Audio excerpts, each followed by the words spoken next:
Hello and welcome to this week's episode of Indo Politics. I'm Tabitha Monahan. It's been a week of pauses and public outcry as a critical health project was rejected planning permission. Some schools received a shock when they were told their SNA allocations were being cut, and a leak on a potential social media ban saw tension at Cabinet. To discuss all this, I'm joined by political editor Regan, and making her Indo Politics debut is political reporter Maeve McTaggart. Maeve, I'm going to start with the social media ban. It looked like serious progress was going to be made on the social media ban. We've heard the government talking about this for weeks. Simon Harris has been pushing this quite a lot. Same with Patrick O'Donovan, the culture minister. So it looked like progress was being made, that they were going to be discussing it at Cabinet, but there was a bit of confusion. So maybe take us back to, what was it, Tuesday? There was, and it even goes back longer than Tuesday. There's kind of long been a push towards progress, towards maybe an all-out social media ban. I know they're looking at the age verification tools, a lot of different methods that the government could take in order to, I suppose, curb the use of social media by under 13s, 15s, 16s. It seemed this week that there was going to be progress maybe towards that under 16 ban that we might have seen similarly to Australia. Spain is making moves there at the moment, same with France. That confusion kind of continued on Tuesday when there was news that it was going to go to Cabinet. Ultimately, it seems we're kind of back in the place that we were for the last few weeks and months, where the government is now taking steps, I suppose, to work with like-minded European partners on this and the standard... Explore options. And we're kind of continuing on with the same option that has been explored over the last few weeks, where in the beginning of March now, there'll be a pilot towards an age verification tool. So we're kind of back where we were last week, the same point. So Mary, what exactly happened this week with that? Because this was a big deal. It was, the leading story on radio. It was, on the homepage for us as well. So it was a big deal because it looked like the government was about to almost enact this ban, that it was going to be this under 16s ban for social media, like Maeve said, something similar to what was coming in for Australia. And this is what was going to be discussed at Cabinet. But that's not what happened. Yeah, and if we go back to last May, Simon Harris sort of made this big pronouncement that he wanted to ban social media for under 16s. Australia was working on its ban at the time. It was something being talked about internationally. And up until January, this was still being talked about, February even, and Simon Harris described it as a ticking time bomb, the social media use amongst young people.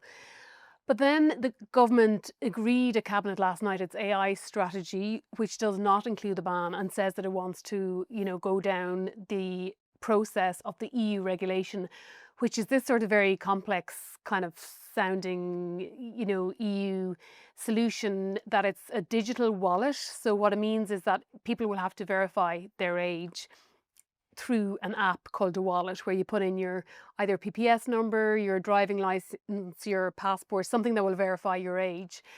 And the social media companies then will have an obligation not to enable anyone under 16 to access content that they shouldn't be accessing. Now, we don't know what the definition of that content really is at the moment, but you can still access TikTok or X or whatever, Snapchat under 16, but just not the content that you shouldn't be accessing under this new plan. So that seems to be the route the government is going down. Now, they're still keeping open the option of potentially legislating sometime down the line. Ireland doing its own thing. Doesn't work out. Yeah, but it's only subsequent to implementing the EU process that they're looking at this. Now, it seems to me that Cabinet met yesterday evening. Micheál Martin, the Taoiseach, kind of expressed his frustration that the leaks in advance of the Cabinet meeting were giving a misleading impression that they were going to go for the ban, whereas instead they were going for this EU method. So then, speaking to people who were at Cabinet yesterday, speaking to them this morning, they were saying, it was never the intention that we were always going to go down the EU route. But that's certainly not the impression that they were giving. And, if you look back to commentary that has been made. So it seems to me that Simon Harris and maybe the Fine Gael side, Patrick O'Donovan, that side of the House, are more inclined towards an outright ban. But maybe the more sort of conservative kind of steadier sort of, process-driven Micheál Martin is saying, no, we have to go along with what the rest of our EU colleagues are doing. Of course, what we don't know in the background of all of this is how much these social media companies lobby the Irish government, how much they could be in the ear of the Irish government, and, how reliant this country is on their corporate taxes and how much they contribute to the exchequer here. And also the fact that the US government is lobbying hard against these sort of more stronger regulation of tech companies. So we're probably looking after the American side, probably looking after the tech company side, have an eye on both those spheres who are putting the pressure on. And, that could be something that's contributing to what is now a watering down of what they had been saying, but we don't know. We don't know what the rationale is. Yeah, I love when you hear tension at cabinet as well. Like all the reports that Micheál Martin was really unhappy that this leak happened in the first place, and that Patrick O'Donovan, who I think who will be the line minister in relation to any kind of social media ban, the first he had heard of it was the morning when he heard it on the radio, and Simon Harris apparently said that he shouted at the radio, or that was what the reports were saying, that they were unhappy. So could you go as far as to call it a row between Fianna Fáil and Fine Gael, or they're just maybe, like you were saying, a divergence of where they stand? I don't think you call it a row, because I don't think there is, one side standing here saying we want an outright ban and another side standing here saying no, we don't want an outright ban. They have come up with this EU age verification method, and they're saying, this is the route we want to go down, and we're holding out the possibility of legislation.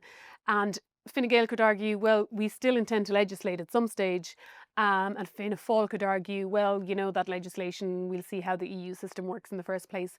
So I don't think there was a specific row over it, but at the same time, there does seem to be a divergence of views on how far the government should go on this.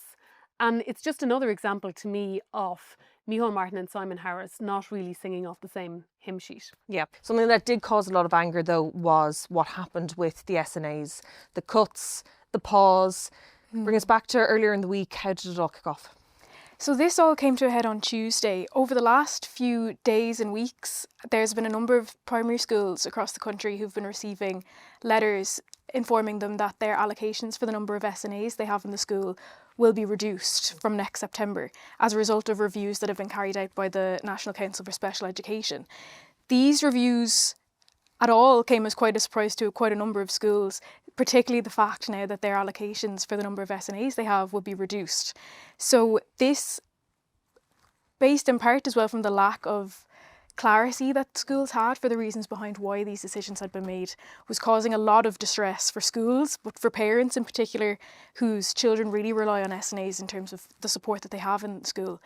So on Tuesday, you had, on a very cold plinth outside Leinster House. Maeve came back in from the plinth and their nose was red. As I warmed up my hands. Often in the cold, never in the dark. Never in the dark. On Tuesday, every opposition party was coming out and really sharing the level of distress that constituents had been sharing with them over the weekend, in particular about the loss of SNAs at schools. Richard Boyd Barrett, his own primary school that he went to in Johnstown, their allocation was being reduced from 9 to 3.8. That's a big cut. A big cut. So that was the level of concern that was there. Whether they were cuts, the government would definitely push back against that phrasing. Yeah. Instead, they're saying that although numbers may have been reduced, these SNAs were not losing their jobs, would they be redeployed?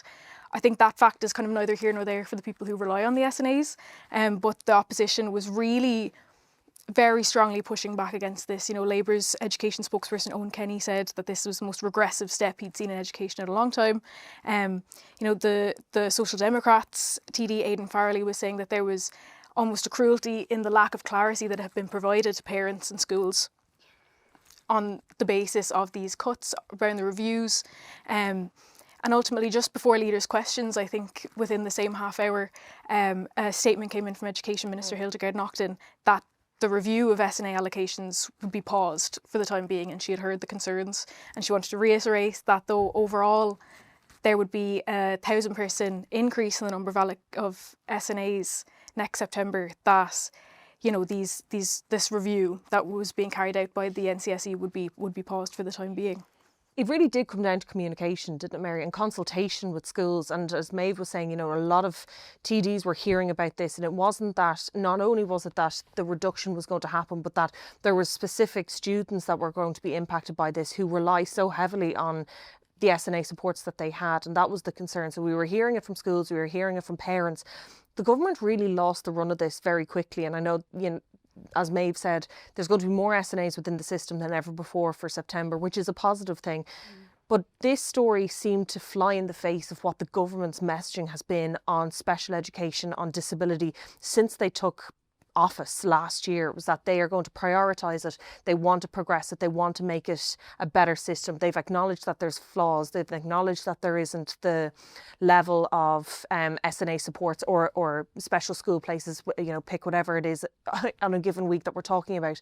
But it kind of ran away from them, didn't it this week? Yeah, and the Taoiseach Camille Martin says disability is his number one priority as Taoiseach in this term. Simon Harris, the Taoiseach, said in the Dáil this week that he wants to get disability right, and that is his intention in this coalition. And of course, Simon Harris often saying that disability is one of the reasons he got into politics in the first place. But despite those pronouncements, it feels like disability is actually the biggest weakness and the biggest blind spot of this government, that there are policies that seem to really not, you know, chime very well with what's actually required on the ground. And they seem like these procedural exercises that the impact on children with needs, any sorts of needs, you know, it is really, really big on those children. And, you know, you'd have to wonder, you know, in this scenario, it just seems that what they seem to be kind of blaming everything on is the assessment and need process has, you know, resulted in a way higher demand. Now, you'd argue that population is growing too, but there's greater demands for things like, you know, for special needs assistance in schools, for therapies for children, for all sorts of, you know, things that, you know, that families and children are in need of. But the government is completely unable to meet any of that demand. Now, there is a system in place to bring more therapies into school, but there seems to be difficulties in hiring therapists, for example, occupational therapists, speech and language therapists in particular. And this is all the while the government is giving pay increases amounting to up to 100,000 for some semi-state bosses. Their rationale for that being that it's hard to recruit the appropriate people that are needed and the talent that's needed in the semi-state companies that are in charge of huge budgets. It's also very hard to hire a speech therapist as things stand, and they're not getting pay rises of anything of that sort or percentage. So it seems that if the government wants to put its money where its mouth is, if Micheál Martin is saying disability is his priority, if Simon Harris is saying disability is his priority and the reason he got into politics in the first place, then there is a real need to get a handle on this whole area. It's something that they probably should have seen coming as well, because they should have known what the level of consultation between the schools and the NCSE was going to be. And that seems to be the crux of the issue here as well. And why, like you said, the pause has been brought in was that they wanted to make sure that they were getting this right. But they had to, such level of distress had to happen first. So there was 584 reviews that have taken place to date so far. 2/3, we heard Hildegard Naughton saying, the Minister for Education, are either going to keep their allocation or they're going to go up. But that meant that 1/3, so what is that, 180 something, 190 something schools were going to see their allocations reduced. Surely that this should have been something that they should have seen coming. You would have thought, you know, as Mary was saying there, this is consistently an issue in terms of special education that the government keeps getting tripped up on. During the week, As I Am CEO Adam Harris, the brother of Simon Harris, was on RT, and he was saying that many parents were hearing through the grapevine on this issue. And it's like so many others that there's been a number of kind of piecemeal announcements in relation to special education across the board, whether it's on SNAs, whether it's on, you know, assessments of need, special education class places, that just consistently that level of communication hasn't been there. And parents are really, I think the patience is wearing thin a lot across the country, particularly when you're on waiting lists, but the level of stress involved for parents in terms of class places obviously has been well documented. But in terms of the the pressure that parents can feel, particularly coming up to September, where even the loss of one SNA can totally change a dynamic in a classroom or in a school. Yeah, and Fianna Fáil furious at the parliamentary party meeting that was on Tuesday. This was the thing that dominated the meeting, so much so that Michael Moynihan, who's the Minister for State responsibility for special education, decided that he would hold a briefing for his parliamentary party colleagues to talk about SNAs. Like you said, the same thing of there are no cuts happening, there are going to be more than ever, but we need more consultation. But what we see very often now is that Fianna Fáil and the backbenchers are far more willing to criticise and get angry and get irate over certain things because they're the ones that are, you know, hearing it from constituents. Maybe, obviously, we weren't going to hear it from the Fine Gael side because Hildegard Naughton is the Fine Gael education minister. But Michael Moynihan didn't really get that much of a backlash from his party colleagues or in general. It really was Hildegard Naughton who was focusing on this. It reminds me of the controversy over the withdrawal of discretionary medical cards when Enda Kenny was Taoiseach, because individual TDs were raising examples all the time of constituents or people who were having their discretionary medical cards withdrawn. There were usually you know, people who were terminally ill, or they were normally children with disabilities. And the response from the government was consistently, no, there's no change of policy. We were handing out more discretionary medical cards than we ever did before.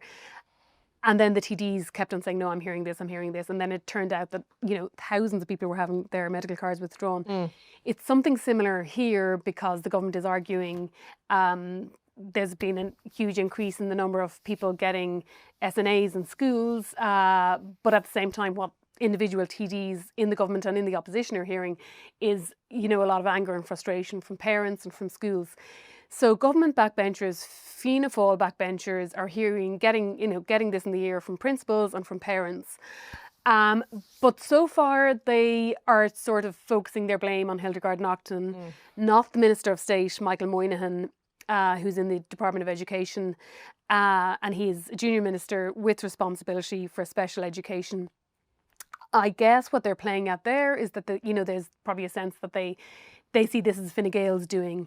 Fine Gael, on the other hand, is also playing its own game of politics because Hildegard Naughton has responded to letters that from school principals, and I have one in front of me here, and she is saying, I refer to your correspondence on this. The contents have been noted. However, SNA allocations fall under the remit of the Minister's colleague, Michael Moynihan TD, as Minister of State for Special Education. You may contact Minister Moynihan at the following email address. Yeah. So that is Hildegard Naughton passing the buck on to the Fianna Fáil Minister of State, Michael Moynihan here. So there's not a good look. Tensions in there with trying to pass the buck. Michael Moynihan did this sort of social media video on the Fianna Fáil Instagram, page, social media channels, being interviewed by one of the TDs discussing what was happening. And, you'd wonder, why it just seemed a bit odd when their, parents and families sort of, really concerned and really wondering what's going to happen here. Because anyone who's a child with an SNA, and it's not necessarily children with disabilities, it's children who might have just learning difficulties or need assistance, with other aspects like, concentration or, anything like that in the classroom. And any parent will tell you that the difference that makes to a child's outcome is so huge, and their happiness in school or their well-being in school, as well as their academic, learning. And it's hard for parents to get an SNA in the first place for their child. So any sort of attempt to take it away is really, really politically problematic. Yeah, and I suppose now we have this pause. We don't know how long it's going to go on for. I think Simon Harris was in the Dáil on Thursday, and he said it'll be a number of weeks to take, to get this right. It'll take a certain amount of time, but there is a short window here because they have to try and get the SNA allocation correct and ready to go so schools know what's happening in September. And then for that time, I mentioned earlier on, 2/3 of those schools that were reviewed are either keeping or going up. So those schools that either need to keep the allocation at the level that it's at or going up are going, well, what's going on here? Are we going to lose the increase in allocation that we need? So there's a bit of a vacuum there that we don't know what's going on. So while there's a pause and maybe some might breathe a sigh of relief because it might be re-examined, there's a lot of schools out there now that just have question marks over it. That was just adds to the uncertainty. And, you know, a child's period in primary school is very short, really. And whether they're waiting for a therapy or they're waiting for an SNA, a year can make a huge difference. A couple of months can make a huge difference. So like pausing something and prolonging a situation, you know, might seem like a sort of short-term fix in politics, but it's actually quite a long-term period of uncertainty in, you know, for a child's life. Yeah. Briefly, I want to touch on the Rotunda because it was another big aspect of what happened in Leinster House this week. Obviously, the hospital, it was proposed, it wanted to build a critical care wing on the site on Parnell Square. It was Comisiún Pleanála rejected its planning permission application. It was a big deal, and we heard quite a lot about the conditions, particularly from Holly Cairns, who had visited the hospital earlier in the week, Maeve. Some of the things she said I thought were awful, and when you realise just what women and infant babies are facing in the Rotunda, you know, 22 women who had just given birth sharing one toilet. And she really, I think, painted a picture for the real critical need for this extension for the hospital. And I suppose it kind of underscored that issue where, you know, if this clinical need wasn't enough to secure the planning permission, you know, it really raises a lot of questions about the system itself. But, you know, she was saying that when she was there, you know, there were women in the intensive care unit where, you know, they were reluctant to kind of lean back in their chair holding their baby because they might bump into another baby beside them, you know, and it was really, you know, a really emotive issue, I think, throughout the week, but because it clearly will have such a knock-on impact on the level of care that's able to be provided. You know, there's been commentary this week where, you know, you question whether there's, you know, real health consequences or real lives at risk as a result of not being able to have this expansion. And it kind of underscores again that those questions and issues that the government are facing, where you have these really critical infrastructural projects that have to go ahead, but you run into these planning issues and you run into these appeals. You know, part of the reason for the refusal, or I suppose the when they received the appeal, that they really took this into consideration was the impact on the kind of local heritage and architectural structures around the Rotunda at that area of Parnell Square. And it's a real balancing, I suppose, that we're still yet to get right in terms of the planning system about when can that be kind of superseded by when we really need this critical and like clinical level of need. One of the things that stuck out in the report, Mary, as well, and Maeve is right, a lot of the focus was on the heritage aspect of Parnell Square, that needed to be protected, and that was one of the reasons why it was rejected. But also the Commission didn't agree with the inspector's conclusion that the proposed development represented, quote, an overwhelming public benefit sufficient to justify the degree of heritage harm identified. That seems... just doesn't go with what we know that this planning permission was going to bring to the hospital. And it goes back to the maternity strategy and whether or not the Rotunda Hospital was going to be co-located with Connolly Hospital. And that seems to be one of the reasons why it focused on that and was able to get out of that, or use that as one of the reasons to reject the planning permission. Do you think the government came in for a significant amount of criticism on that because it was Comisiún Pleanála that ultimately made the decision? Do you think the government could actually come out of this semi with a win because of potentially the critical infrastructure bill? Yeah, I think the government knows that it has to sort of sort this out, and the most obvious mechanism for them to do that is through the critical infrastructure bill, which is a piece of legislation that will make, as you know, what it says on the tin, critical infrastructure, you know, happen faster and shorten the planning process and all that. And there is to be a list of projects.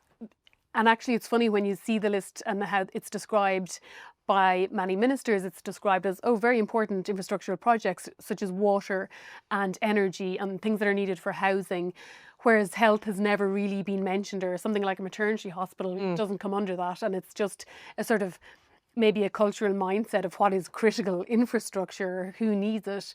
But Jennifer Carroll McNeill, the health minister, says she wants health projects to be included in the critical infrastructure bill, and it seems that this is the solution now that they'll find to the planning issues around the Rotunda Hospital, because previously they might have been able to hide behind An Bord Pleanála and they can say it has to be independent, and there's correct reasons for that. But I think because they are speeding up planning for so many other projects that they seem to deem essential, I think they won't get away with not doing it for this one. Yeah. Finally, tell us, Mary, you were looking at the Public Accounts Committee today, and the Department of Justice were before the members of that committee speaking about international protection system and the cost. Yeah, and actually very interesting figures about how much the international protection system is costing the state. So it cost, for IPAS, cost over €1 billion, just around €1 billion in 2024. And then on top of that, you had around 1.2 billion, almost closely, for accommodating Ukrainian refugees. That cost for IPAS increased last year to 1.22 billion, and they're expecting it to drop this year because of the new rules and the new legislation coming in around international protection. So it's costing around €71 a night to accommodate someone seeking international protection. Around 75% of that is going to commercial providers. That's when we take in the Ukrainian accommodation as well, because there is a percentage going to people who host Ukrainians in their home, what we call the accommodation recognition payment. But there was an interesting question from a Sinn Féin TD, and I think quite a sort of telling question, and as to what this says about maybe Sinn Féin, which has come under criticism recently for not backing an EU 90 billion loan to Ukraine. So Cathy Bennett said that she was kind of questioning this accommodation recognition payment. It's a €600 a month payment to allow Ukrainian people stay in someone's home. So if you have your host family, you get €600 a month. And the state is moving more towards this, because to put up a Ukrainian refugee in a hotel, for example, costs €50 a night, whereas this system costs €11 a night, and it's better in terms of integration. But this Sinn Féin TD was basically saying that this should be means tested. She said, I'm hearing a lot about Ukrainians who have very, very good salaries, who are working as doctors and nurses, and their landlords are getting that payment, and it should be means tested. Now, it's pointed out to her that they're not landlords, it's not a rent arrangement, it's a sort of, it's a solidarity, goodwill, payment being made by the state. And she, persistently referred to those people hosting Ukrainians as landlords who don't have to pay tax. So I thought it was an interesting position, because it's been claimed recently from Simon Harris, from people, Billy Kelleher and Fianna Fáil, that a sort of consensus that might have been there around supporting Ukraine. We're now on Tuesday, it'll be 4 years since Russia invaded Ukraine, that consensus politically in Ireland is breaking down. And it was just an interesting angle. And I think it's something that will draw criticism of Sinn Féin and its position towards Ukraine. And I think that is where we will wrap for this week. Mary and Maeve, thank you for joining me. And thank you to the listeners and viewers for tuning in. As always, you can find us on the Irish Independent's YouTube channel or wherever you get your podcasts. See you next week.